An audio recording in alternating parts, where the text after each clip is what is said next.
আসসালামু আলাইকুম প্রিয় দর্শক, আমি আজকে আপনাদের দেখাতে চলেছি আমার বস্তায় আলু চাষের বর্তমান কি অবস্থা। আলহামদুলিল্লাহ, আমি এবছরে 16টা বস্তায় আলুর বীজ রোপণ করেছি। আলহামদুলিল্লাহ, প্রত্যেকটা বস্তা থেকে খুব সুন্দর এবং দেখেন কি মোটা মোটা গাছ বের হয়েছে। আলহামদুলিল্লাহ, খুব ভালো গাছের গ্রোথ। গাছে উঠে গেছে, বানে উঠে গেছে। দেখা যাক এবছরে কেমন হয়। গত বছর তো আল্লাহর রহমতে 2টো বস্তায় পরীক্ষামূলকভাবে দিয়েছিলাম।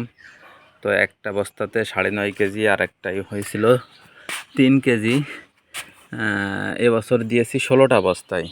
তো আপনারা সকলেই দোয়া করবেন যেন এবছরেও এরকম সুন্দর ফলন হয়। আলহামদুলিল্লাহ, গাছের গ্রোথ গত বছরের তুলনায় এবছরের ভালো।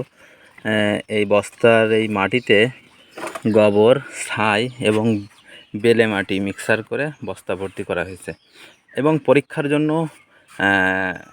বস্তায় আলু চাষের পাশাপাশি ঠিক একই রকম বীজ আমি মাটিতে রোপণ করেছি, দেখার জন্য যে বস্তারটা কি ভালো হয় নাকি মাটির আলু চাষটা ভালো হয়। এটা দেখার জন্য আমি সেটাও আপনাদেরকে দেখাবো। আমি ঠিক যেভাবে বস্তায় আলুর বীজ রোপণ করেছি এখানেও ঠিক সেভাবেই এখানে হলো আপনার মাটিতে ওই একই বীজ মাটি খুঁড়ে মাটির নিচে গোবর সার এবং কলা গাছ দিয়ে একইভাবে আলুর বীজ রোপণ করেছি। এখানেও গাছের গ্রোথ খুবই ভালো। এটাও বানে উঠে গেছে, ধরাই উঠে গেছে। তো দেখা যাক, 2 জায়গায় একই রকম বীজ বপন করলাম, কিছু মাটিতে এবং কিছু বস্তায়, কোনটায় ভালো হয়। আপনারা যারা এ বিষয়ে পরীক্ষিত আছেন তারা কমেন্ট করে জানাবেন যে কোনটা বেশি ভালো হয়।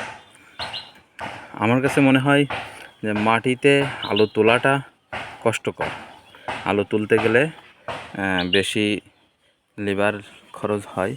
তো সেই তুলনায় মনে হয় বস্তার চাষটা ভালো হয়। বস্তায় 1-2 মিনিটের ভিতরে আলু তোলা সম্ভব হয়। হঠাৎ করে বাড়িতে মেহমান আসলে 2-5 মিনিটের ভিতরে একটা বস্তা থেকে আলু সংগ্রহ করে সেটা রান্নার জন্য প্রস্তুত করা যায়।